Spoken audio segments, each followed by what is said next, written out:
I'm very excited to have Lindsay back with us again after all this COVID stuff. And Lindsay, if you don't know who she is, she's the executive chef at the Regional on Okeechobee Boulevard in West Palm Beach. And after the end of the evening, she'll tell us where her new restaurant is in PGA. So you'll know a little bit more about it. And I want to really welcome the whole team. So they all been working with Lindsay for quite a while. And so tonight we'll have a good time, and I'll talk to you later. Awesome. Well, look at what the cat drug in. I'm very excited to see y'all. So, hi everyone. As Diane mentioned, I'm Lindsay Autry, and I'm the chef owner of the Regional, which is in West Palm Beach. And yes, I did recently open a new restaurant a few weeks ago. It's called Honeybell, and it's located inside of PGA National Resort. And we're going to be launching to the public in a few weeks. So, for those of you that live up this way, it's a little bit closer than the Regional. It's very different than the Regional. It still has a little bit of southern undertones, but Honeybell is open for breakfast, lunch, and dinner because it's the main restaurant for the resort. It's by the pool, but it's also open to the public. So I hope you'll come and check it out. And the Regional, we actually just reopened a few months ago. We were closed for 18 months because of COVID. And that was looking a little dim there for a while if I would be able to get it back open, but we did. And so we are open there just for dinner at the moment. If any of you are willing to serve tables, I can open for lunch, so you can come on down. I promise you can eat all the fried chicken you want. You can ask these guys. I'm not too much of a terror to work with. So, but anyways, the plan is by season, come November, we'll be open again for lunch. But anyways, I'm excited to be here. This is my third cooking class. The first one we did was the day before everything shut down. It was a very strange day. A few people showed up and we all stayed there. Oh, yeah, see? It was really weird, right? But we had a good time. It was the last thing we ever did. And then last year we did it, and it was still kind of weird. So it's really nice to see all your faces this go around. And I'm going to go ahead and get started. So I'm really excited to be here and feature all the different produce that Diane has. I was fortunate enough to grow up on a farm in North Carolina. And so for me, cooking has always been farm to table because that's the way it should be. And so when I met Diane, I was really excited. And anyways, we're going to feature all of the beautiful produce from the farm in a bunch of different ways today. So the first thing we're going to make is a chicory salad. I really love all of Diane's greens, and I think sometimes people are afraid of the more bitter greens. So I'm going to show you a way that you can use them besides just sauteing them. But the first thing we're going to do is we're going to make cornbread, which are the croutons for it. And where I'm from, my husband and I disagree a lot on cornbread. Where I'm from, cornbread is not sweet, so I hope I don't disappoint you. But this recipe of cornbread is great to use if you're doing something else with it. Say like today we're gonna make a crouton, or if you were making, I call it dressing, stuffing, whatever, right? It's a really good neutral cornbread recipe to use if you wanted to make some type of dressing at Thanksgiving or a crouton for a salad. And so the first thing we're gonna do is start with 5 whole eggs, and we're gonna mix that with 1.5 cups of buttermilk. And so we wanna mix together our wet ingredients first. And then in this bowl over here, I have some cornmeal, and we are using like a fine cornmeal. You could use a coarse if you wanted to, but it tends to make the cornbread pretty grainy. So I like to use more of a fine for that. And so we have cornmeal, there's some baking soda, baking powder, and then I do put just a pinch of sugar to balance the flavor, but it's not your typical sweet cornbread where we would put like all this sugar and more. So it's just a little bit to balance it. And then we're going to put about a teaspoon of kosher salt. And so you always want to mix your dry ingredients first and then your wet ingredients second. Because if you've ever, even if you've baked a cake or any type of bread, if you over mix it, even if you've made like a box cake before, and what they call tunneling, where there's like holes inside of it. That's from over mixing. So that's why you always want to mix your dry ingredients first and then your wet ingredients just to combine. And you can tell I'm just doing it just to incorporate, so I don't see any more of the lumps of the cornmeal. And then I am going to make it in a cast iron pan. Now, you could definitely bake this in just a casserole dish or a baking dish, but I've got a cast iron that I've had preheating in the oven.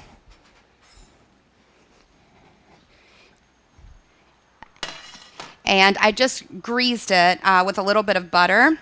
And I find that the best way to grease something is to actually use the paper that your butter was wrapped in, right? And then you can just use that same paper and grease your pan. So then I'm just adding melted butter in at the end into the cornbread for flavor, and it'll also help it not to stick. And so I'm going to put this right into the cast iron, and we're going to just put this in the oven. And this actually cooks very quickly. It cooks in about 15 minutes. I know you can't really hear it, but you want your cast iron pan to be hot because it'll sear and it'll create the crust on the outside. So I'm just going to pop this in the oven real quick.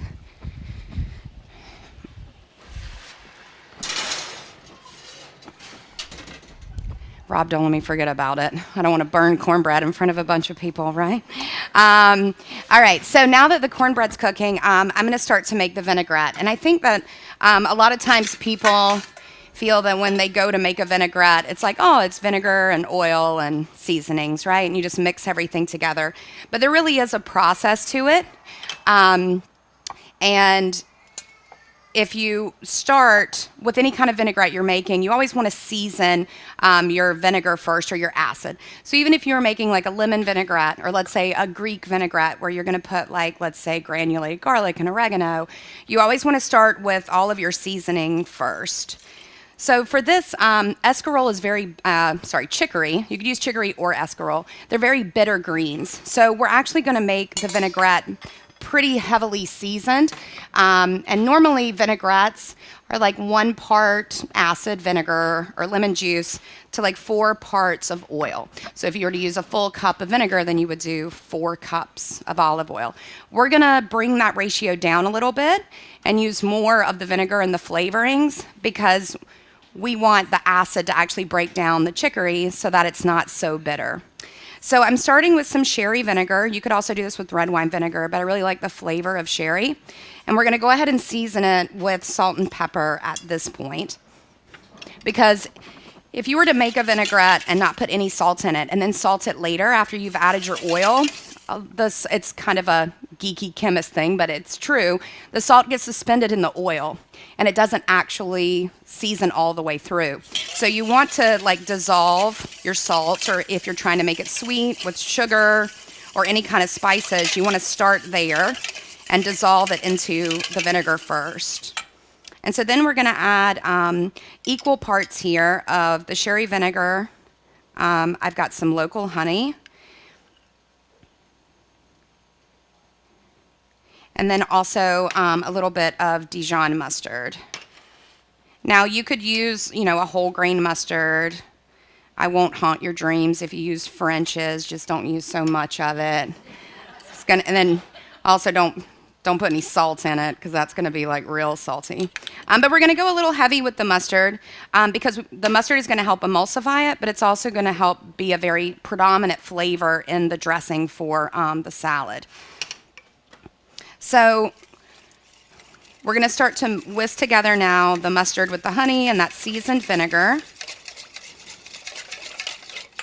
And then just to show you guys a little trick, if you've ever tried to cook by yourself. Is my husband still here? Oh, he's over there, so he's not listening because he doesn't help me. I mean, he washes dishes, so I can't say much. But if you take a towel, spin it around, right? And then set your bowl in it. It'll keep your bowl still so you're not like chasing it around your countertop. So we're gonna slowly start to add in our olive oil. And so for this one, I'm only going to do 3 parts. So, because we want it to, like I said, to be pretty strong and pretty bold. And the recipe that I gave you guys is definitely going to make more vinaigrette than you need for 2 or 3 salads. But because this doesn't have any garlic or shallots or really anything except condiments in it, you could definitely keep this in your fridge for like 2 weeks and it wouldn't go bad. So a lot of times, even for me as a chef, like meal prepping at home, I'll make a larger batch of something so I don't have to make it again in like 4 or 5 days. And so because we put the mustard in, and I'm not sure how much you guys can see, I'll lift this up a little bit, but because of the mustard, the vinaigrette actually emulsified and like came together so it's not broken. And this is great because then you can put it in a container and you can even see here that it looks the same, right? But it stayed emulsified. It may separate a little bit, but just shaking it real quick will bring it right back together. I'm going to take the chicory. So chicory is very similar to frisée, if any of you have heard of frisée, which is like the French kind of version of a chicory or an escarole. But with frisée, it's so bitter on the outside, and it's a lot frillier that you normally only go for the really yellow, delicate part, right? Because it's been hidden, so it hasn't gone through as much photosynthesis. And the sunlight is actually what makes it bitter. What happens whenever you buy chicory or escarole, or even if you've ever bought endive before, you should always wrap it in paper towels when you get home and when you put it in the refrigerator to try and protect it from as much light as possible. Because the longer you leave this exposed to light, eventually the whole thing will turn green. But the good thing about chicory is that it's not as bitter as frisée. It's still bitter, but not as bitter as frisée and endive. So you can use all the green parts as well. And so Diane's chicory is really nice. A lot of times they get very big. And you do have to wash it pretty well because the leaves are so frilly that a lot of, sand can get caught in the bottom. So I find it best when I go to cut it down is I cut it in half first just to make it more manageable for myself. And I leave the root on because it helps keep it together so it's not all falling apart. And then I cut it down again into fourths. And then from here, I just try and bunch it up. And then we're going to cut it pretty thin because chicory is also like a sturdy lettuce. It's not like spinach or something that's going to wilt down. So it's good to kind of chop it fine because when we add the dressing to it, it's going to need to get into all the nooks and crannies of it, right? So you have to kind of work it in a little bit. And so if any of you have ever heard of like a French like frisée salad, it's always accompanied with some type of bacon normally, some type of egg, and then kind of a Dijon dressing. So I made kind of a Southern American version of that by using the chicory, and then we are actually topping this with country ham. So I really enjoy Benton's country ham, which is out of Virginia, but you do have to order it directly online from them. And even though we are in the South kind of stops at Jacksonville, so you can't, maybe a little further? Okay, yeah. Well, I was being nice. Yes, there we go. But you could easily make this salad and use prosciutto. Would be delicious on it. If you want the texture that you guys are going to experience, you can even bake the prosciutto or sear it in a little bit of olive oil until it gets nice and crispy. And then we did it with a deviled egg on the side. So I have a lot to show you, so I wasn't going to show you deviled eggs today, because then we'd be here until like 1 a.m. if I went through every single thing I was going to make. But you can see that even as I'm mixing this, I'm not treating it like a delicate salad, right? It's almost like a slaw, where we have to really mix it in and really marinate the greens so that they absorb all of that dressing. And then I'm going to check on my cornbread. I don't know that it's quite ready.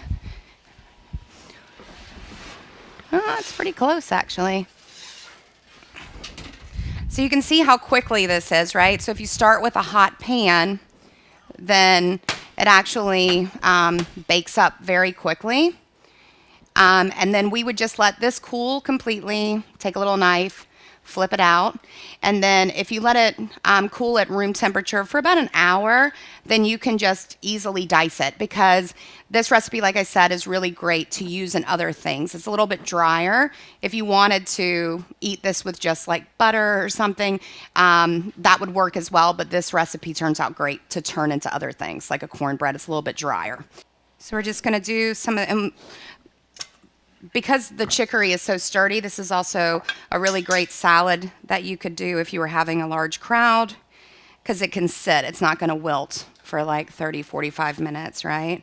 And so we're just, all I did is, because there's a good amount of butter in the cornbread, when I cut the little pieces up, I just put them on a baking sheet and just toasted them in the oven that way. I didn't add, usually if you make croutons, you add like more oil and salt and pepper. You don't need to do that. So we just cut it up and then toasted it off in the oven. And then here I have some of the country ham that we've shaved like really thin. And like I said, you could do the same type of thing with prosciutto. And then we're just gonna break off these little pieces. And then you guys are going to get a special version that has a little deviled egg on it. But also, if you don't want to go through the trouble of a deviled egg, even just like hard-cooked egg, just kind of cooked beside it and seasoned with salt and pepper would be really good too. So I'm gonna help them finish this up so you guys can eat. While you guys are eating the salad, I hope it tastes good, right? But I wanted to do a dish with shrimp, and I really love making pickled shrimp, and so I wanted to show you guys that. The pickled shrimp is a very like low country kind of appetizer version of shrimp cocktail meets ceviche, but southern. And it's not really pickled, but it's called that because it's a very heavy brine that has a lot of acid in it. And so the recipe that I've given you guys is based on 1 pound of shrimp. And the great thing is that then you can take that recipe and multiply it as much as you want to make. Now I am using Key West pink shrimp with the shell on. By all means, you don't have to go through that much work. If you want to buy them peeled into vein, that's fine. But you do retain more flavor. But I also have sous chefs and cooks that peel and devein my shrimp. So I can't really say, if I was at home, I'd probably get the P&D as well. So don't feel bad about it. But we want to season our water first because we want to impart a little bit of flavor, because otherwise we're just going to wash the flavor of the shrimp away, right? So I'm just using a little bit of Old Bay, right? And I used to make my own Old Bay, and if you've ever tried to eat a dried bay leaf before, it's extremely bitter most times. And so as I've gotten older, I've realized if there's somebody else that does something better than me, then I'm just going to buy it. So Old Bay makes the best Old Bay, not me. So we're going to start with a little bit of Old Bay, and then I'm going to add a pound of shrimp. Now, Key West pink shrimp are typically wild caught, where they all are wild caught. And so it's really hard to get definitive sizes on them. And they're normally not very big. They're normally more of like a medium size, or shrimp are classified as counts, right? So a lot of times you go to the grocery store and you see 21, 25, 26, 30.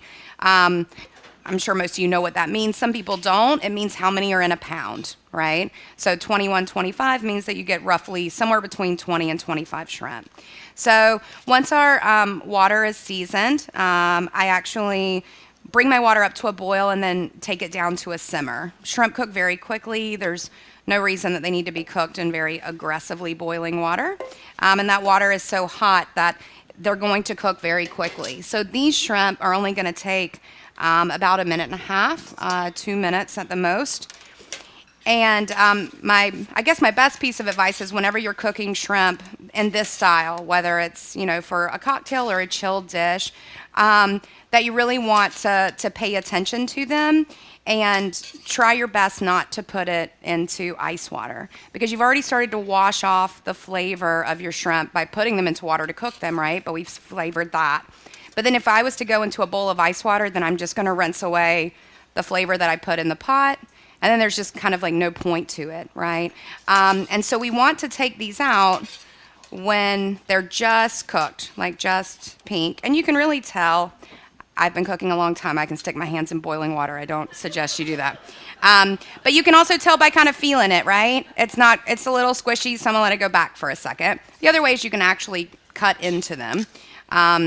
But shrimp of this size, really 1.5 to 2 minutes max, because they're going to what we call carryover cook, right? So as they sit on this platter and cool down, they're going to continue to cook, especially if they have the shell on them, because the shell kind of holds in the heat. So we're just going to put these out on a large platter or a baking sheet, whatever, to cool and to finish cooking. And then from there, you would, peel and devein them. I'm not going to put you through that of watching me do that for 20 minutes. And like I said, it's totally fine for you to do shrimp that have been peeled and deveined, but I would definitely suggest not running them underwater if you do that, because you're just going to also affect the texture of them. The good thing about having the shell is that it protects it from. But if you were to take the shrimp already peeled and cook them and then dunk them into ice water, if you've ever eaten at a restaurant that probably did that, where they just get rubbery and like watery, it's from that. So you always want to let them kind of cool.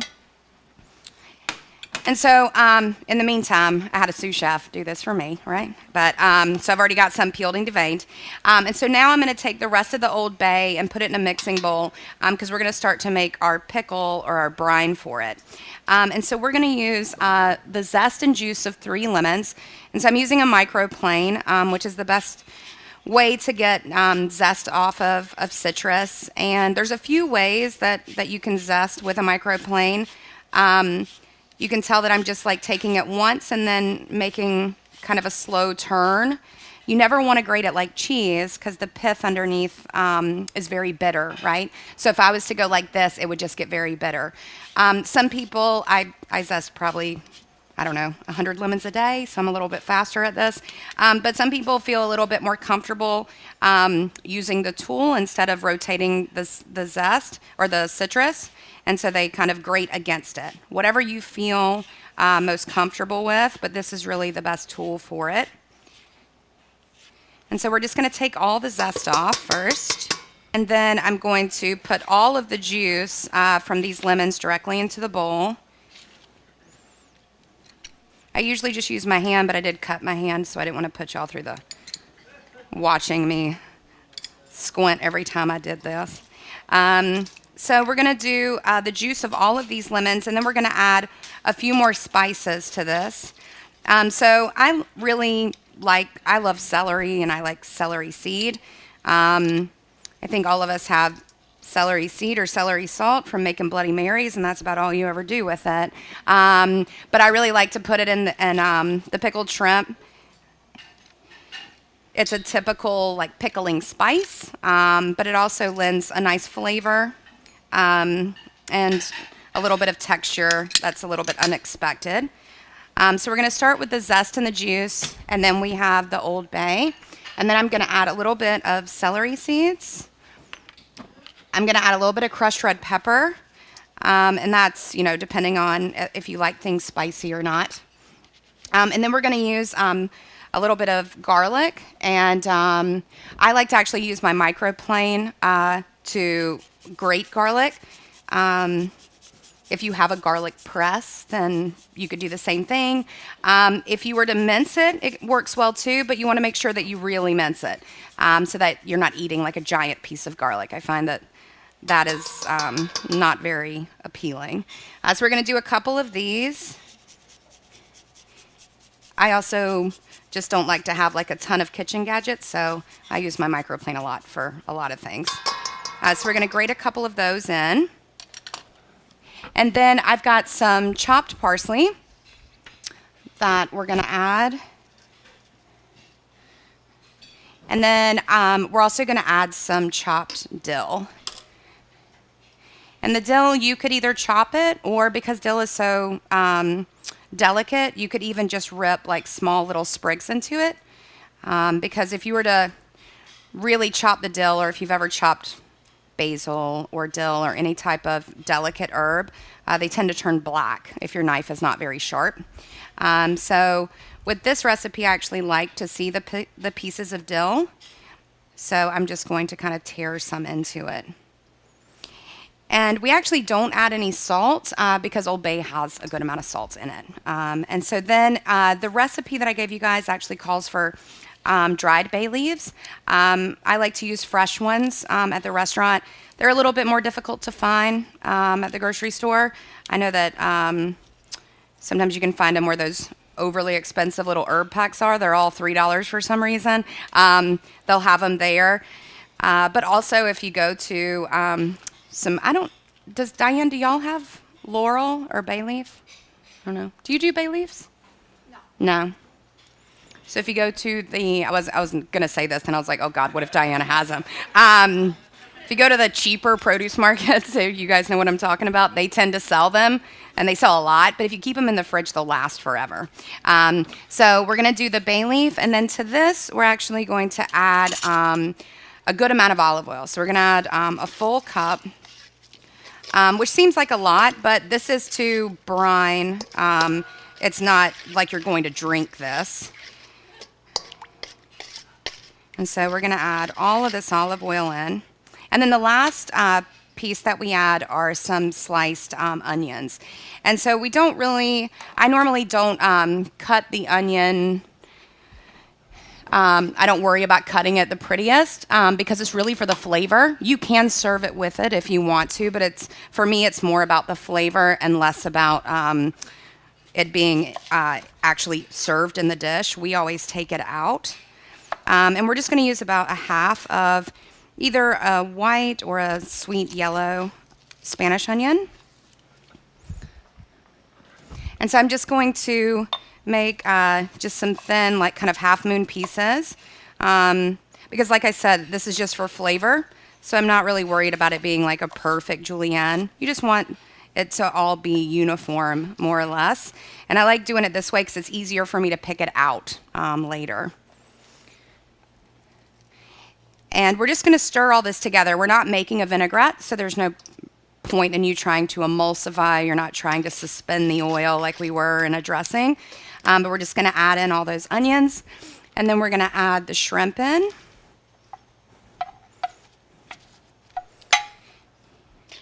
And really, pickled shrimp is better after like 2 days.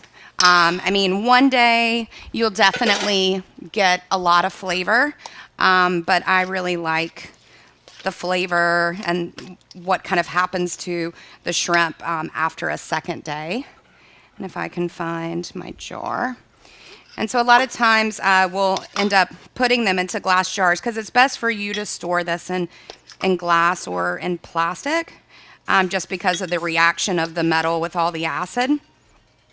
I did have somebody ask me if this was shelf stable. No. Okay. Just because it goes into a mason jar does not mean it can just sit in your pantry. That would kill you. So you need to refrigerate it. And definitely refrigerate it, until you're ready to eat it. But it's really pretty too, and even leaving the onions in it, it's really pretty for now that we can get together and we're not so scared to get together. If you have people over and you just, actually present it in the jar and put little picks, it's just kind of a nice presentation. Or you could make little individual ones, and then we're just going to pour all of this in. And you can see that about a pound of shrimp fills up one of these larger jars. And then you want to wait, like I said, about 24 hours. You'll have a good amount of flavor. But after like 48, it becomes very special. And that's really how I like to enjoy pickled shrimp. So that's pickled shrimp, and they're delicious just on their own or with crackers. But the dish that I'm going to give you guys is also going to be with a succotash salad. And so succotash is always defined by having corn and beans and tomatoes, and then whatever else. So Diane has so many beautiful vegetables that our salad today is going to feature a little bit more than just those three things. And this, I really enjoy making salads that don't have just all lettuce. I like vegetable salads.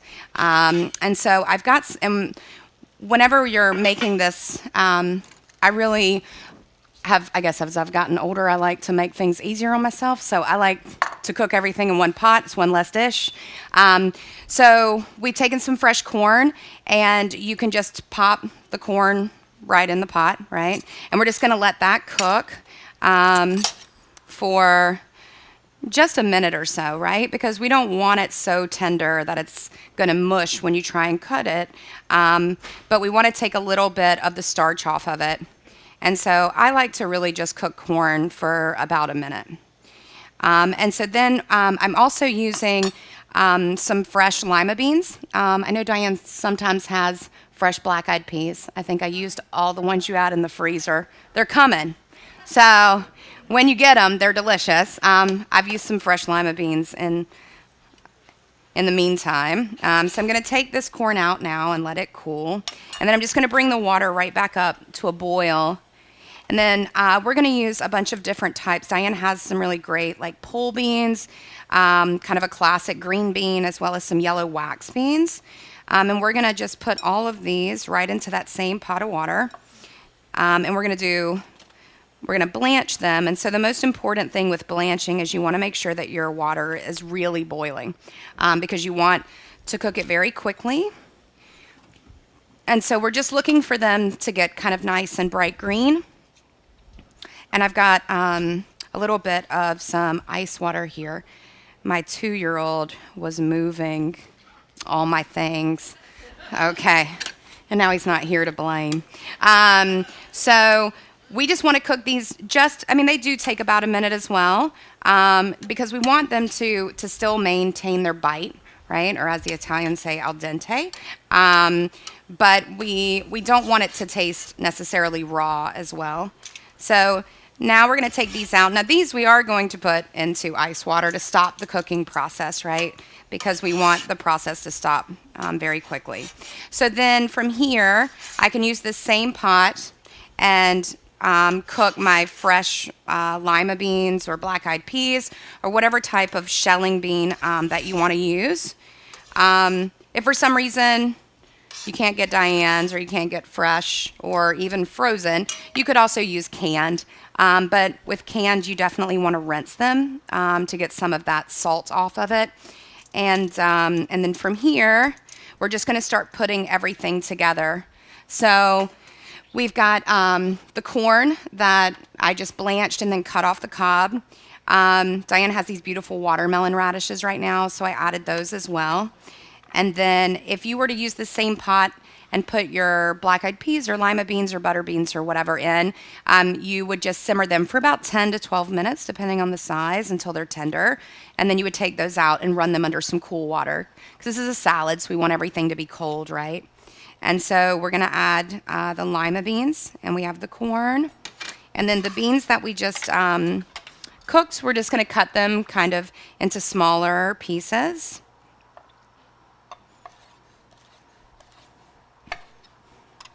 And then we've also got some tomatoes. We found some. And so we're going to add some tomatoes. And then also, just so I'm not standing here cutting, but I also use some of the kohlrabi, will be in the version of the salad you guys get, and some of the fennel as well that I just sliced really thin. And we just made this really great medley of all these chilled vegetables. And also when, you're prepping all this stuff, you can easily make a salad. You can save some, and you can have this and make a true succotash where you warm it with a little bit of cream is another method of doing that. And so to this, we're just going to add some fresh lemon juice. We're going to keep it really light. And then we're going to put in some fresh basil. So we're just going to add some fresh lemon juice and just keep this really simple. A little bit of salt. and some good olive oil.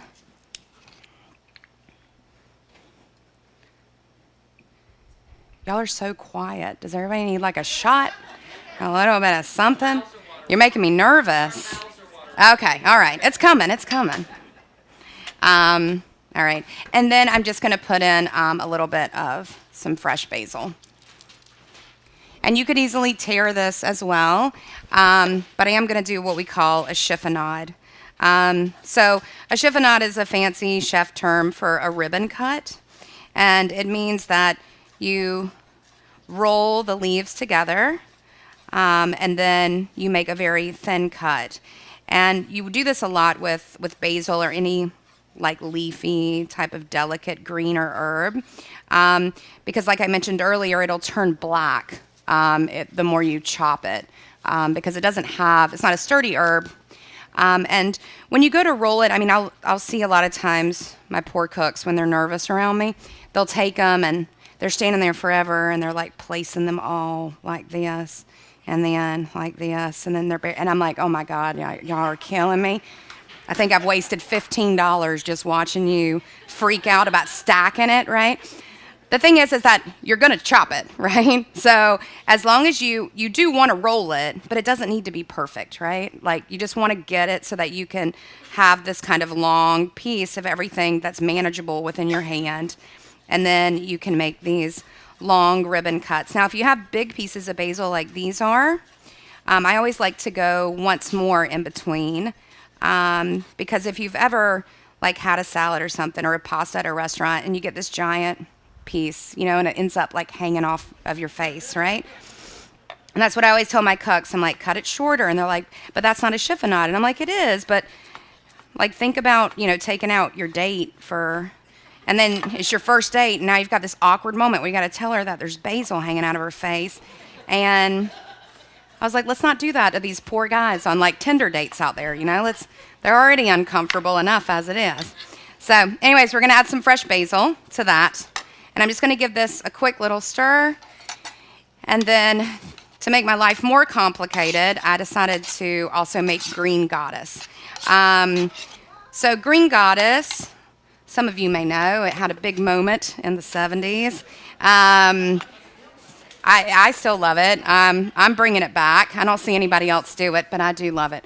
And I thought that, a lot of the recipes I call for fresh herbs. And I think a lot of times you end up going and you spend so much money on fresh herbs, and then it ends up being so expensive, and then they go brown or they go black and very, very quickly, right? And so I wanted to make green goddess because I think it's a great way for you to utilize a lot of things. And so we're going to start by actually using a combination of a little bit of lemon juice and a little bit of vinegar. It's up to you. I like to use a little bit of vinegar in mine because I find that sometimes lemon juice isn't quite tart enough. Like I'm looking for just a little bit more. And so y'all are going to pretend, because I don't know where I put my vinegar. I put a vinegar in that. The one that you're going to eat has vinegar in it. So we're going to add a little bit. I'm going to add just a little bit of salt at this point, because the same process, right? Like we want to dissolve a little bit of that salt into the acid. And then from here, we're going to add just one garlic clove. And then we're going to add equal amounts. So I've got about a cup of picked parsley leaves. And then I'm actually going to use watercress. We use a lot of watercress at the restaurant. But if you don't want, I don't expect you to go and buy watercress just for this, right? But watercress is really nice and peppery. But you could easily use spinach because you're looking for something to give you that nice green color. So you could use either one. But if you wanted that kind of peppery flavor and didn't have watercress, then you could just add some black pepper. Classic green goddess is made with anchovies, but if you're a little scared of that, or I wasn't sure if anybody had an allergy, you can substitute capers and you get a similar briny, salty flavor. So we're going to do some capers in there. And then we're also using tarragon, and I really love tarragon. If you didn't have tarragon, you could do another kind of fragrant one like dill is great. And then we're also going to use some basil. So we're going to start this, and as you can tell, it's like all green, right? And we did add a little bit of lemon juice That's my fake vinegar, okay? And then I'm gonna, at this point, because we need more liquid to keep this going, so I'm gonna go ahead and add, I'm using grapeseed oil. I prefer to use kind of a neutral oil for this dressing as opposed to olive oil because I really want to taste the flavor of all the herbs and not so much olive. But you could use canola oil as well.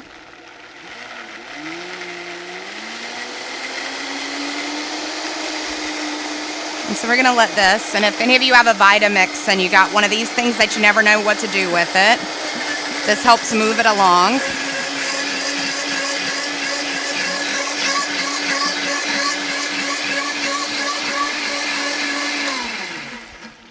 And then you want to start with just that part of just the herbs with the lemon juice, the vinegar, and the oil to get your herbs as fine as you can. And then the creamy part is typically made with mayonnaise, but for me, I find that just to be a little too heavy. So I like to use Greek yogurt, but you could also use sour cream, either one. We're using Greek yogurt for now. And you want to blend this in later because if you added the yogurt at the beginning, your herbs don't ever quite grind down because of the dairy and how thick the cream is. So we add the herbs next. I mean the yogurt next.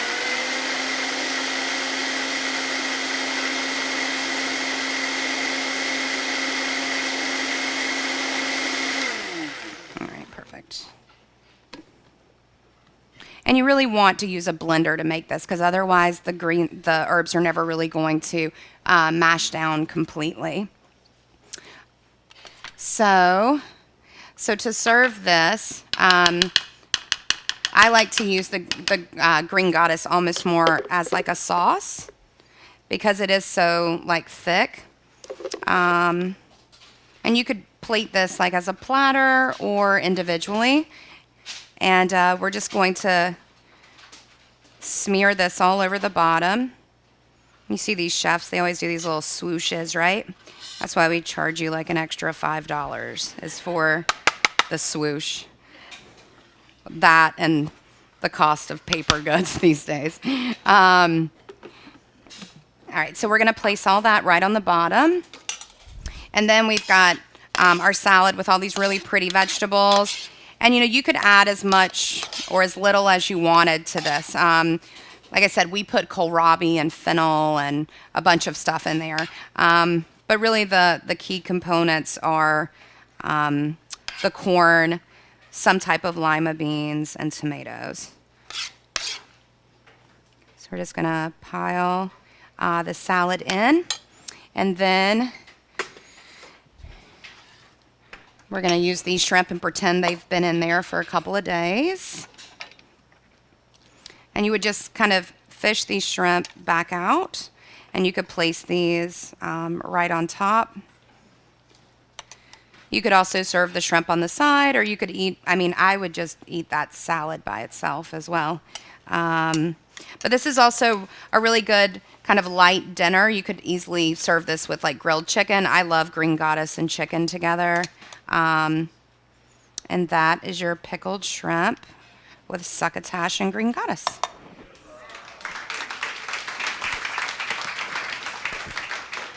You want to make sure that whatever greens you're washing, even if you're washing a large amount of them, that you have enough room to, a lot of times too, like with chicory, I'll go ahead and cut it how I want it while it's dirty.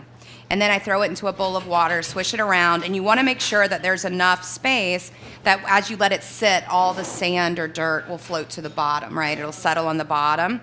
And you want to leave it there for a couple of minutes, and then if you use your hands and just slowly lift the lettuce out in small batches, you'll notice at the bottom that there's a lot of sand. If I see that there's a lot, then I do that process again.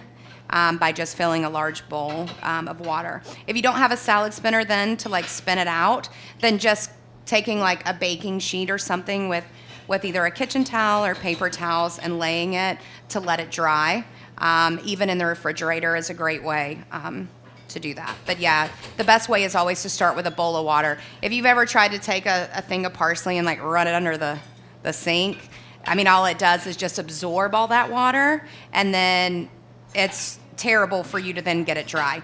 Even with parsley, it takes a little bit longer, but the way we do it is we pick all the leaves off, and then we do a small bowl of water, we throw them in there, we swish them around, we let it settle, we take it out, we put it on a plate with paper towels, and then we chop it from there. So, did that answer your question? They are very curious what was in the deviled eggs because they were so good. So. So the deviled eggs are very simple. It's just Duke's mayonnaise, Dijon mustard, cayenne, and then chopped cornichons. That's it. But the secret to it is really making sure that you start with, it's very little mayonnaise. I made like 60 eggs, and I think I used like a cup of mayonnaise. It's just very little just to make it cream out. I feel like a lot of times people put too much mayonnaise, and it's hard once you start, you can't take it away, right? And then you end up and it's really wet. So I always start with just a little bit, and I actually add a good amount of Dijon mustard. I mix that until I get the texture that I want, slowly adding just a spoonful at a time. And then cayenne, and then cornichon pickles chopped really fine. My grandmother always made it with like relish, like sweet. And I like sour stuff more than I like sweet stuff. So I think the cornichons came out better. So the next dish that we're gonna make is a half chicken, and I'll get to the chicken part. But I really, as a chef, I love making risotto, but it's one of those things that takes a very long time and a lot of attention. And whenever you try and do it in a restaurant, it's really hard to do because then someone is just standing there and really can't make anything else. And if another one comes in, it's also very subjective. Some people think that risotto should be very tight. Some people think it should be very loose. Everybody has their opinion about it. And so when it comes to very subjective things like that, I normally just flip it on its head. And I'm like, I'm not even using rice in it anymore because somebody's going to hate it, somebody's going to love it. I'm going to end up paying for more than half of them. So I make risotto with orzo because then nobody knows what to expect, right? But I also find that it's an easier way. It's more forgiving than carnaroli rice is. And so we're going to start, and I'm going to show you guys because it takes a little while. We're going to start with a few tablespoons of olive oil. And then here I've got 2 cups of orzo, just one little like 1 pound box or pack that you find at the grocery store. And so what makes a risotto is that you always toast your rice first, and then you have to slowly cook it, adding stock or water or wine or any type of liquid so that you slowly release the starch. So orzo is pasta, so it has a lot of starch in it, but it's more forgiving than rice. And so we're starting first by toasting it. And for any of you that at some point in your lives have made a box of rice-a-roni, yeah, it requires you to start by toasting it, right? So that's what we're gonna do. So we're gonna let that start to toast. And we don't have to stir it the whole time, right? We've got it over a medium heat. And so I'm gonna come back to it in a minute. And next, I'm going to show you guys how I make a compound butter. So as a chef, it drives me crazy. And it used to drive me crazy as a cook when I worked in restaurants because it was like every restaurant I worked in, you have different stations in a kitchen. You have the grill station, you have the fry station, you have the saute station. And everything that's on the saute station always starts with a pan, oil, and garlic. Everything. It doesn't matter what it is. That's how every chef has always cooked. The problem is that some guy cut the garlic real fine. Some guy was hungover and barely cut it. Somebody decided to use a full spoon, way too much. Somebody decided he didn't really want to cut that much for the night, and he used hardly any, right? And if you've ever been somewhere and, it's like your favorite restaurant or you really love a dish somewhere, and sometimes you get it and it doesn't quite taste the same, right? And so consistency for me as a chef is really important. And so I discovered a few years ago that I was going to take away the element of them being able to decide how much garlic and how much they wanted to chop it and all those things. I took that out of the equation, so I no longer let them cook with raw garlic. And so instead, I make all different types of flavored compound butters. And we use that to season and finish dishes like risottos or pastas. And so then that way, it's very efficient, and it's also very consistent. And so if any of you have ever bought garlic, whether in the actual fresh garlic that you have to peel yourself, right? Or if you buy the cloves already peeled, it's okay. If you do that, it's fine. I understand the convenience of it. But you never end up going through it all before it goes bad, right? And so there's a technique that's called confit, where if you've ever heard of duck confit, it means to cook in its own fat. So at the restaurant, we buy tons of garlic, we peel it, and then we put it in a pot and we cover it with olive oil and we simmer it very slowly. And what happens is, you can see it's not roasted garlic, it's not toasted garlic, it's still very white in color, right? Because we don't do it at a high temperature. But it's completely smooth that if I take my knife, it just turns into a paste, right? And if you hold it in the oil, it will keep for a month, as long as you hold it in the oil in the refrigerator. We do the same thing with shallots. We buy shallots. You never use them all the time, right, before they go bad. And this way, this is how I make all of my salad dressings. We also use it to flavor these compound butters. And then that way, if someone comes in and has a garlic allergy, heaven forbid, but there's at least 10 a night, then that way I don't have to worry about where I pull the garlic out of cooking for people. We just don't use the flavored butter. We use plain butter, right?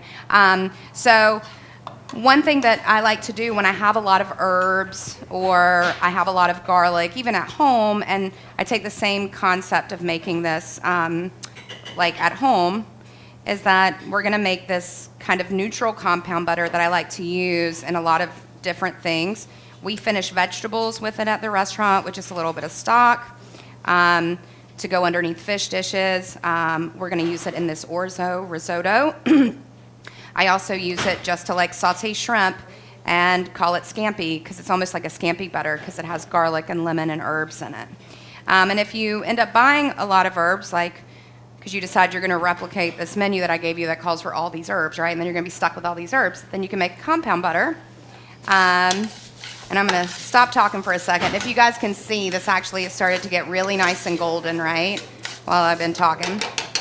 So for 1 pound, we're going to take 6 cups of, you can use stock or you could use water, because we're going to add more flavor.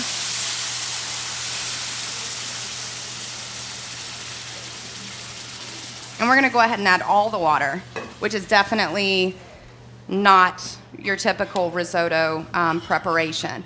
But we're going to keep stirring this.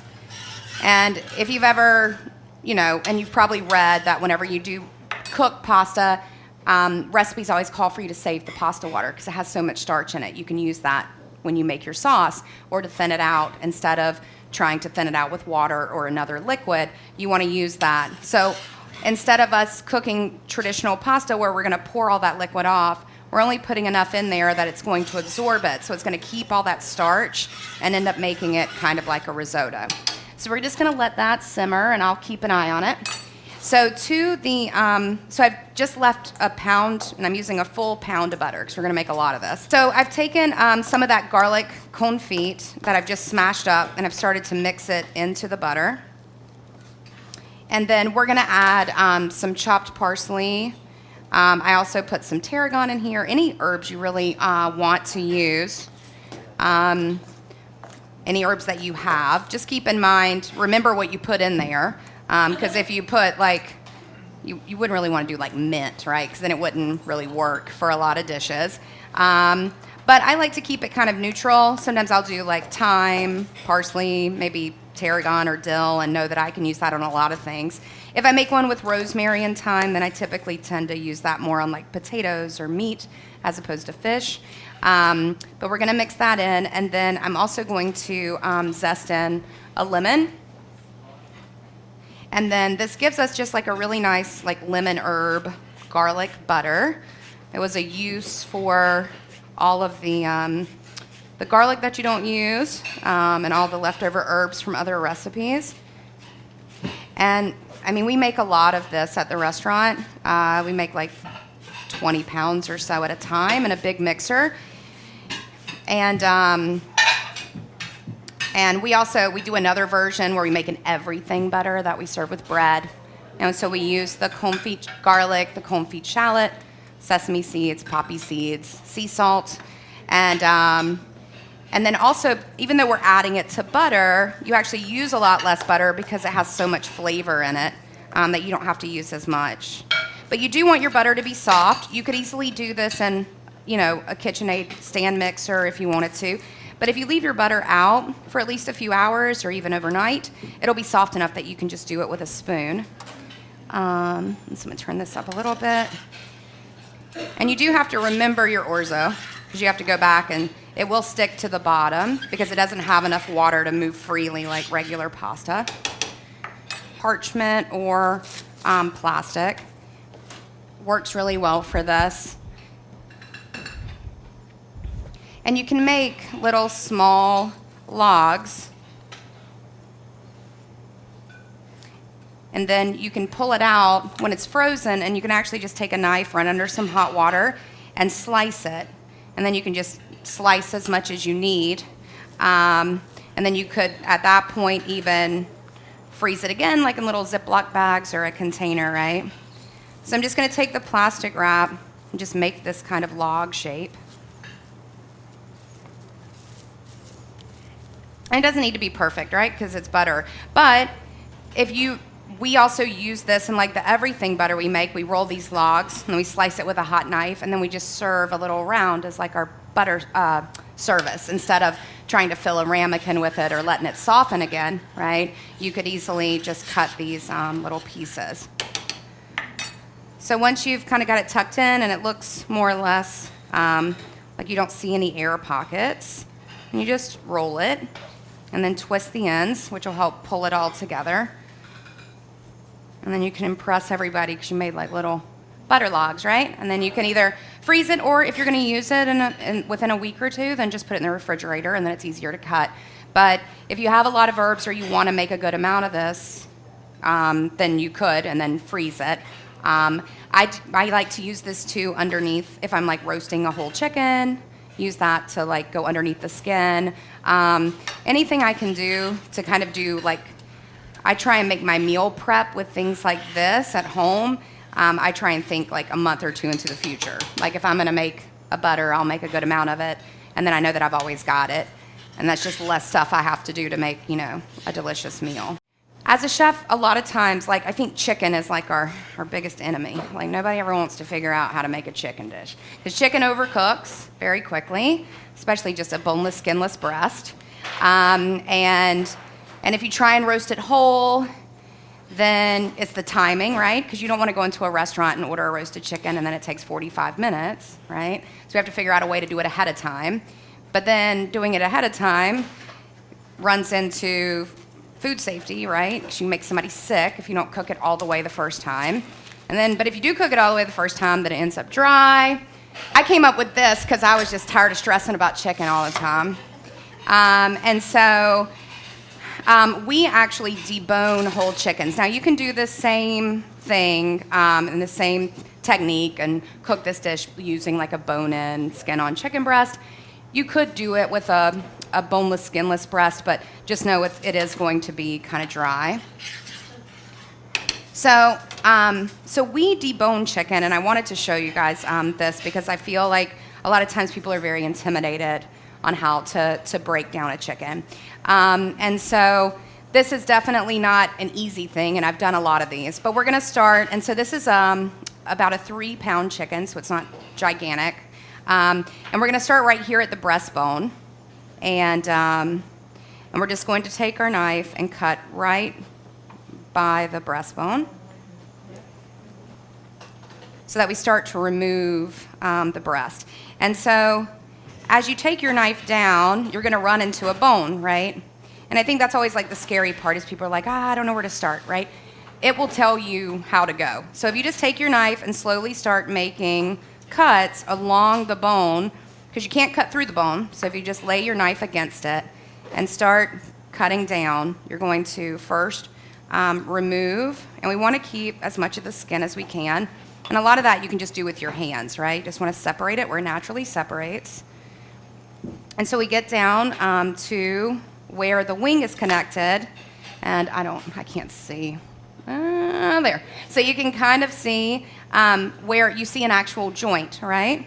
And so you just want to like pull on it, and it'll naturally separate. And you just take your knife in between those two places and just cut down through the skin. And I promise it is that easy, right? Because the joint will actually separate. So then from here, I'm just going to continue to slide. If I was left-handed, you'd probably see this better. But if I continue to slide down the back underneath, I'm going to eventually just cut the skin, right? And so then here is like the part that I think is always kind of the most intimidating is how to separate the leg from the back, right? And actually, it's a little gross, but you just pop it, right? You just pull it, and then you'll see that this joint now separates. And so we're just now going to cut in between, just like we did where the wing was. And now we've got a half chicken, right? But the breast is already off the bone. And now we have our wing. So I always remove the wing next, and you can feel exactly where the bone is. And so you have to kind of carve that part out. If you just cut straight down, that's fine, but you're going to take a good amount of the breast off with it. So we want to kind of carve around it. And then the wings you can definitely use for something else. Save those because they're so expensive right now. Just do this a few times until you get a dozen chicken wings. It's a lot cheaper. And so now I've got my leg and my breast, right? And so I'm going to pull the skin over so that it completely covers the thigh and the leg on this side. If I feel where the leg is, there's a bone, right? There's the leg bone right there. And then it makes an angle, and I can actually see where the thigh bone is. But I'm going to put the skin on because I want to use the skin. And so I'm just going to make a cut right here, first and foremost to separate the skin. And then I'm going to turn it, and I'm going to do the exact same thing. I'm going to feel where that bone is. And I'm just going to cut through the skin, and I'm going to point my knife down so that I can start to cut into it. It's not like, I don't know, it's not rocket science, right? Where I'm just feeling right near where the bone is, and I'm just taking my knife down into it. So then now, to make this complete, and don't worry, I don't expect all y'all to do this, but I wanted to show you that you can actually do it, okay? So then now, I'm just gonna like feel where this bone is, right? And I'm just gonna take my knife and just make like small little marks near it so that I can start to separate it away from the meat, right? So I'm just gonna go back and forth. You can see I'm not really using any kind of precision technique, right? I'm just going back and forth. And I've now exposed it enough that I can see where the bottom of it is. And so I'm just gonna take my knife underneath and slide it right out. And then I'm gonna pick that bone up and start to kind of scrape away the meat until I get to where the joint is. So then now I'm gonna do the same thing. I promise I'm not gonna serve y'all this. I don't want it to stick though. But as you can see, you see that it's starting to like get kind of creamy and thick, right? And I have tested this before. So if you do 1 pound and 6 cups, it does come out pretty al dente. So I'm gonna turn that off now and finish this. So now into the leg, I'm gonna do the same thing, right? I'm gonna take my knife and I'm just gonna go on either side of that bone and just make a couple of little incisions. And you don't wanna worry too much about the top of the drum because if you've ever eaten a drum, which I'm sure most of you have, if not all of you, there's always a lot of sinew up there. There's a lot of tendons and stuff, right?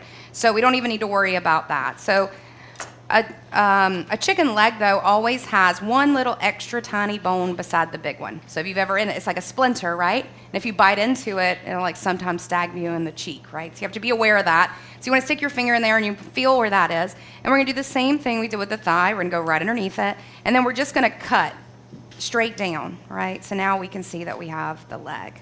And then I'm going to do the same thing. I'm just going to take my knife, make little small cuts.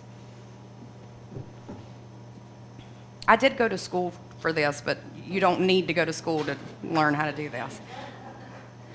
I tell my parents it was a great investment. It was, but I think I could have learned it somewhere else too. So now the hardest part is now getting this thing out of there, right? So now I'm gonna take it and I'm gonna pull the two bones together and I'm gonna continue to do what I was doing, where I'm just gonna take my knife and start making these little cuts until I can see that I'm starting to pull that whole bone out right where. So that's the hardest part, is right where you get to this joint. It doesn't separate as easy as the other parts do, right? But now that I can start to see, and you can see I'm really not even letting my knife do much of the work. I make like a little cut and then I kind of pull on it, right? And so we're just going to keep doing that until it comes completely free, right? And so then there's just a little bone left. So then now we have this boneless chicken, but we've been able to keep all the skin, right? Which is great, because now when we go to cook it, it's going to stay really moist. So now I'm just going to make a little marinade that we're going to marinate the chicken in, and you guys can start eating this. And so if you can't tell, I use a lot of lemon, and I do kind of a lot of like Mediterranean style food. My grandmother immigrated from Greece as a child, and so I grew up with this weird mix of Greek Southern food that I didn't know was weird until I was like 9 and invited somebody over, and they were like, "What is this?" So we had spanakopita, biscuits, fatback, black olives from a can. And it was the 80s, and it was like rural North Carolina. So like we had an IGA. And honestly, until 15, 20 years ago, you didn't find anything at the grocery store that wasn't within 100 miles of where you lived, right? So my grandmother, I never had real spanakopita until I went to culinary school, but I ate it every single Sunday of my life from like infancy until I was like 18. And I remember the first time I had real spanakopita, I was so grossed out because my grandmother couldn't get feta in rural North Carolina in the 80s. So she would take cottage cheese and she would mix it with rice and salt it, and she'd put it in a coffee filter on Saturday night and let it drain. And then she would mix it with frozen spinach, and she could get phyllo, but she used to make her own phyllo too, which was kind of crazy. And she would make a fresh spanakopita every Sunday morning, but it always had cottage cheese and rice in it. So for the first time I had it with feta, I was like, ugh, this is like so gross. And I called my grandmother and I was like, I don't understand. And she's like, honey, you grew up with the trashiest Greek food because it was all I could get. And I was like, so we would have dolmades and call them dolmades, but they were made with collard greens because she couldn't get grape leaves, and she would make the like avlamano like sauce, like the lemon sauce, but we would eat it on fried chicken because she just liked the lemon sauce so much. And like she couldn't get all these types of olives, so she would get canned, pitted black olives, and then she would marinate them with like dried oregano and make her own Greek salad dressing and like marinate them for like a week. We weren't allowed to eat the canned olives until they had sat in vinaigrette for a week. But her vinaigrette was never made with olive oil because she couldn't get it. It was made with salad oil, canola, soy, whatever it was. And so after I went to culinary school and worked for chefs and whatever, as I decided to kind of break out on my own, I really embraced that idea of, Southern Greek food, but using more of the proper ingredients, but still channeling that. So that's kind of the way I cook at the regional. So if you guys haven't been there, it's kind of like a Mediterranean Southern thing. So enough about that. So with that, I'm starting to make a marinade for the chicken. And so we've done some lemon zest, and then we're using za'atar. So za'atar is a Middle Eastern spice blend. It's kind of like curry, depending on the different areas that you go to, what's in it. So it always has sesame seeds. It always has a ton of like dried oregano and sumac. Sumac is like dried flour, and it's like really hot pink in color and kind of acidic. Some people add like marjoram and different things depending if you're more in the Middle East as opposed to like Turkey, Lebanon area. But it's a really nice spice blend that you can find in a lot of specialty food stores. And it's a mixture of dried herbs and sesame seeds. So I like to marinate the chicken with it because it gives a little bit of acid. Now we're not adding any of the lemon juice to this because we don't want the chicken to actually like cook any, right? Because it changes the composition of the meat. So we've got the lemon zest. And then we've got the za'atar. And then to that, I'm going to add just some olive oil. And then we actually do use some dill in this. Are y'all eating it? Does it taste good? Yes? Okay, awesome. So we take the chicken, we dip it into this marinade, and I'm gonna fake this while you guys are eating. But what we do is we normally take the chicken, we submerge it into this marinade, and then I'll take a handful of dill, and then we actually like wrap the chicken inside of it, right? And then we'll put this in like a Ziploc bag, or if you're making a few of them. And like I said, I don't expect you all to go and like debone a chicken. But even if you bought a half chicken at the grocery store that's already at least taken the backbone out for you, it's pretty easy to get the rest of it out. It's a good, I wouldn't suggest heavily drinking during that part. I'd wait till you get the bone out, then have your wine. But even if you did a bone-in, like skin-on chicken breast, you'll get a very nice flavor by doing this marinade. But I wanted to show you this technique of cooking the chicken this way, because if you do get it deboned, it actually cooks very quickly, much quicker than a normal half chicken would. And so this pan is like one of my favorites. It's actually called black steel. So it's very similar to cast iron, but it's a lot lighter. It's like very thin. So it gets very hot and cooks very quickly.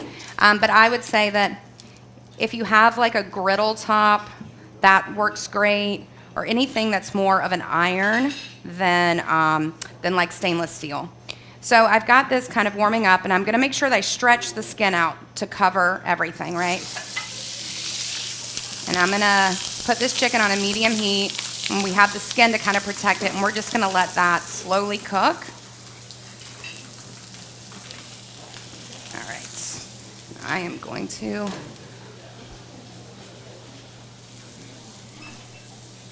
But the good part about this chicken, by keeping the skin on it and cooking it in this technique, and I hope it still is like juicy and not dry. So I actually cooked that chicken like 4 hours ago, just to let you know. I just seared it, right, like this. And then we put it on a pan, and then I just heated it up right before you guys ate it. So the great part about cooking this way and having the skin on it is that it really does retain its moisture. It doesn't dry out. And we pick up a good amount of flavoring from that marinade that's in there. But this is this technique of chicken, and Rob, who's right there, Rob's probably cooked 6,000 of these chickens. He cooks them at the restaurant every night. If you come to the regional and want a chicken, Rob has cooked it. But we have a large private dining space at the regional where we do a lot of business dinners, but we also do like baby showers and things. And you know, whenever you're planning a menu for a group in like a business or even a social setting, you always want to offer a chicken to your guests for someone that doesn't eat beef or what have you, or fish. And but it's always hard to cook chicken for a crowd. And so this is a dish that we do offer to like banquets or catering, because it does stand up so well. And that's like tonight I was like, well, if I'm gonna make 50 chicken, I'm gonna do it this way, because I know the integrity stays with it, right? Which is one of the most important things when you're cooking for a crowd. Is I think a lot of times chefs think about, oh, I want to make this amazing dish, but they actually don't think about how they're going to execute it for a large amount of people. And so this works really well. So now that our orzo, you can see it's like absorbed. You'll see? Yeah. It's absorbed all the liquid, right? But you can see that it still has a little bit in there. I've already rolled this one up pretty, so I really don't want to mash it out because I haven't refrigerated it. And at the restaurant, we actually just keep it in these like deli cups because it's easy for us to work out of. So I'm going to add a little bit of that butter. And then I'm also going to use some mascarpone cheese. I really love mascarpone. I think it's really underutilized, savory-wise. And what's great about it, too, is that it creams things out and it stabilizes them. So it's not like adding heavy cream, which is just going to be like a liquid. This is nice and thick. And so, and you know, I've been talking this whole time, so this has been turned off for like 10 minutes. And you can tell that it still didn't really absorb too much. And now I'm going to add this butter and mascarpone. And with the mascarpone, it actually helps coat the pasta so it stops it from cooking, or at least absorbing anymore. Because the mascarpone is a little too heavy for the pasta to absorb, so it actually makes it appear to be more like a risotto, right? And so that's what you guys have underneath your chicken. And you can change the flavor of this, but I really love to cook orzo this way. And then it's better than just boiled pasta tossed like in a sauce, you know? So because I marinated the chicken in this oil and stuff, I actually didn't add any oil to the pan, right? Because the chicken already had the oil on it. So I just put it straight into somewhat of a hot pan. I mean, it wasn't super hot. And I'm just gonna season that now with salt and pepper. And so now, and you guys see how, I mean, I've been talking this whole time, but you see like how nice and crispy and like brown that got just from searing it that way, right? If you were to try and do this in an oven, like roasted chicken, that would take 45 minutes to get that kind of color. So I really like this style. At this point, you could either take this whole thing and put it in the oven for 5 minutes and it's done, or you can lower your heat even more and just allow it to finish cooking. At this point too would be if you were doing any kind of vegetables, this would be a good point. You could add Brussels sprouts, some little chopped up carrots, some peas, whatever. You could add vegetables to this, or even mushrooms, and then it'll absorb all that flavor from the za'atar and the lemon. And like I said, I'm all about less dishes. So the more stuff that you can put in there and saute, and then serve it right over the orzo. All right. And then the little topping that you have on top is just crumbled feta cheese. And I pickled, Diane has all these really beautiful peppers this time of year, like the bullhorns and the cubanelles and bell peppers and all different types of mild peppers. And I think sometimes we don't know what to do with peppers, even myself as a chef, other than like put them raw in a salad or roast them. And whenever I get too many and I'm kind of over it, I pickle them. And then we mixed it in with the feta and a little bit of caper and some chopped parsley. And it just creates kind of a nice, without having to make a sauce. Like I don't think that you always have to make a sauce for things. Once you start to eat that together, the orzo melts with the feta and the chicken. All right. And then the greens are just some of Diane's collards. I love to grill them. And the way that I do that is I treat collards and kale about the same. I think a lot of people think that if you buy collard greens, then you need to cook them with bacon and boil them forever. I mean, don't get me wrong, that's delicious. I grew up on that. I'll eat that all day long. But Diane's collards are so delicate that you don't really, I use them actually as a slaw at the restaurant on a couple of different dishes that we don't cook them at all. But what I did for y'all's today is I just ripped out the tougher stem, right? And then we took these big pieces and I just put them in a bowl with some olive oil, squeeze of lemon, salt, and then I just really massaged them until they turned like they looked almost like they were like from a salad, where if they started to absorb the vinaigrette that I made. And then I put them on the grill and I just lay them on the grill, and I keep them big so I don't lose them, right, inside the grates. And I just lay them all out. I don't try to lay it. I just throw the whole thing on there, right? And I just let them get good and charred, and then I drag them off, and then I just serve them with chicken or fish or anything. And it's another way to use some of these more sturdy greens than just sauteing them, right? It's what we call the savory chef's dessert, which is a panna cotta. And I feel, I really love panna cotta. It's also a very easy dessert. I had a really amazing pastry chef that, if those of you that have come here in the past or have come to the restaurant, her name's Sarah Sipe. She was my pastry chef for 14 years. And during COVID, she decided to take a little break. So she is doing something else these days, because normally she's with me. And I don't blame her. There's a lot of times I want to take a break too, but I don't know how to do anything else, so I don't know what I would do. But anyways, I had the pleasure of working with Sarah. She's still one of my best friends, but she would always come and then make all these beautiful things. And I was like, yeah, I'm not going to, I have Sarah, so I don't need to bake a cake. I never had to. But one of my favorite desserts, and it's very simple. And Sarah would always call me. She'd say, I'm going on vacation. This week, what are you going to do? Are you just going to do panna cotta? And I'm like, yep, that's all I'm going to do.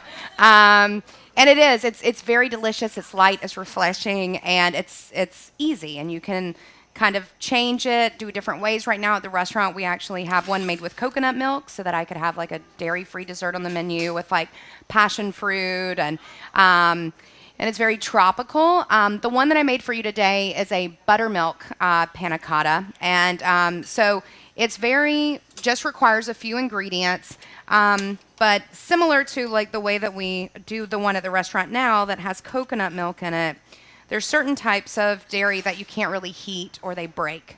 Buttermilk is one of them because it has a good amount of acid in it. So if you were to cook buttermilk, it would separate and curdle again. So to make a buttermilk panna cotta, we actually use a little bit of heavy cream because we want the richness of the heavy cream, but we want the flavor of the buttermilk. So I'm starting with about a cup and a third of heavy cream, and then I'm going to add a third a cup of sugar.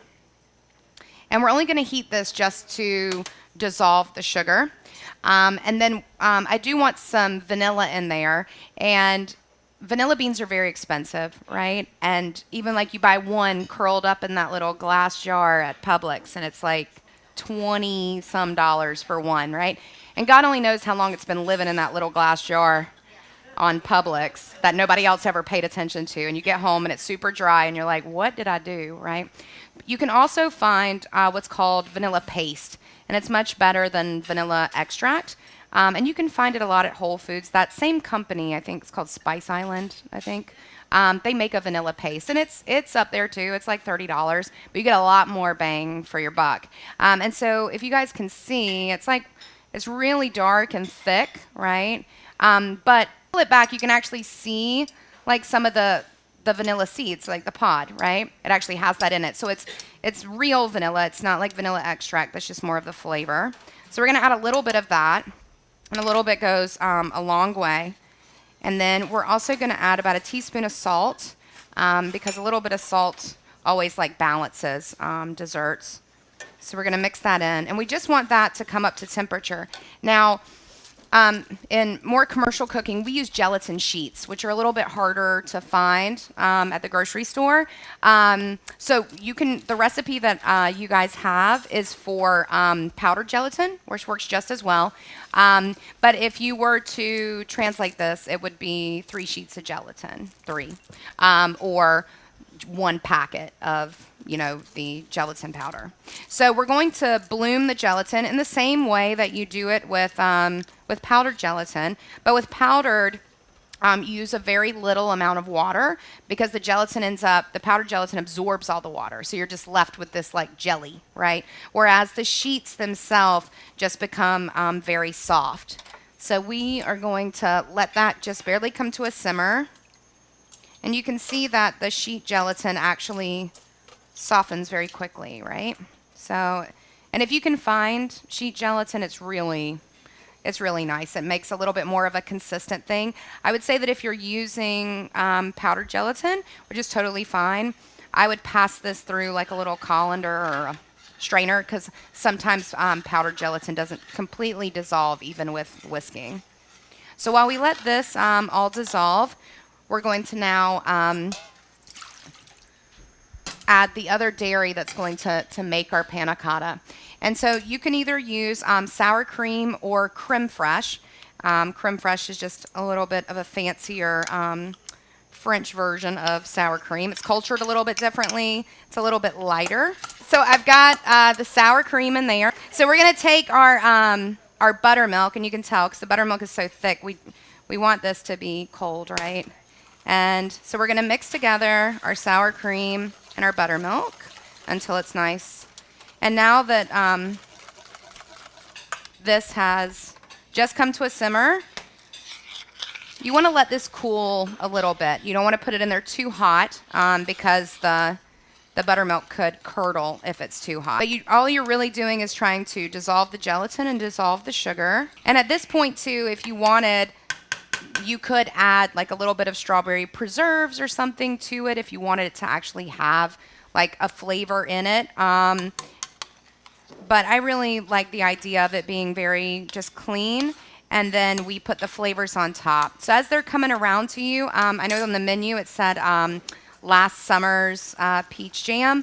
So I made a lot of peach preserves. I went, took a big road trip last summer while the restaurant was still closed and bought like, I don't know, 100 pounds of peaches, and then spent like 2 weeks at my house making jelly and all kinds of stuff. So I figured y'all were a good crowd to use it on. And then last week I got a bunch of Florida strawberries because we're towards the end of the season, and I made strawberry jam as well. And so I just mixed those two together, and then you guys are getting a little bit of Cara oranges, which are red navel oranges, and a little bit of fresh strawberries on top.